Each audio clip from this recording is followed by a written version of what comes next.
I will never forget how difficult it was for my mother when my brother decided to leave home right after high school to join the military.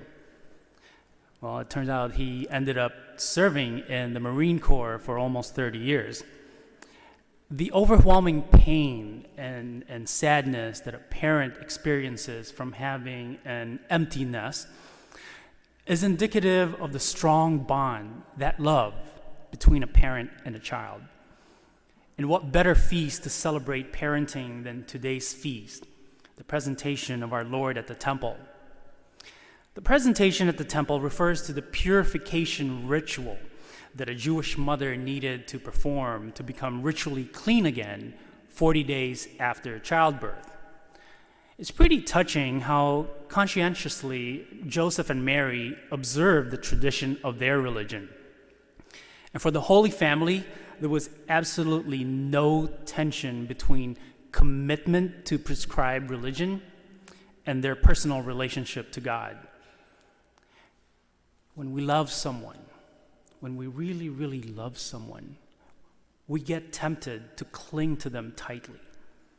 We don't want to suffocate them, but we also don't want to let go.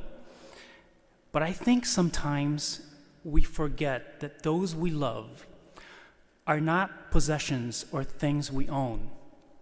Rather, they are gifts that God has given to us.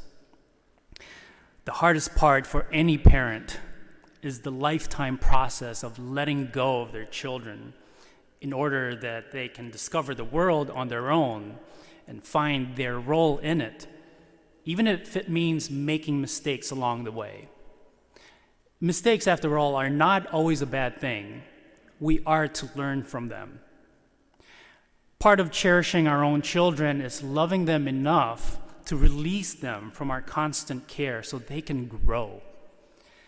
The key to making this easy is to have that firm belief that God will show His goodness, His power, and faithfulness in the lives of your kids.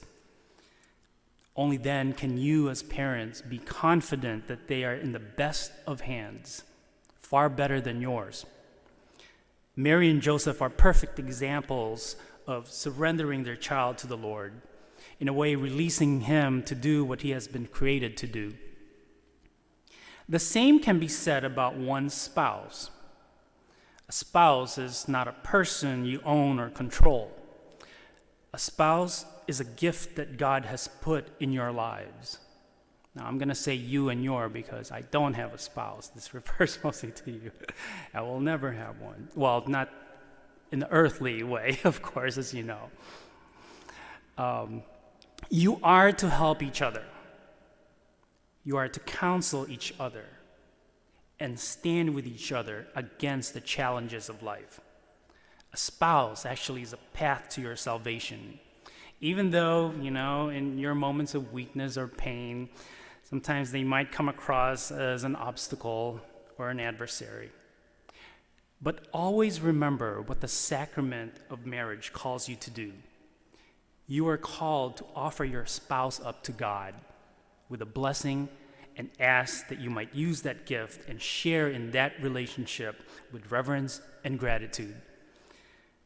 When we are offered a gift, what really happens is that we are invited to receive that gift and all that is expressed in the gesture.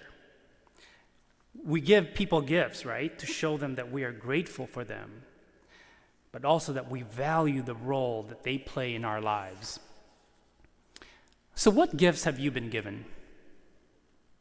And how have you offered them back to the Lord? Take a minute to reflect on our gifts and fill our hearts with gratitude.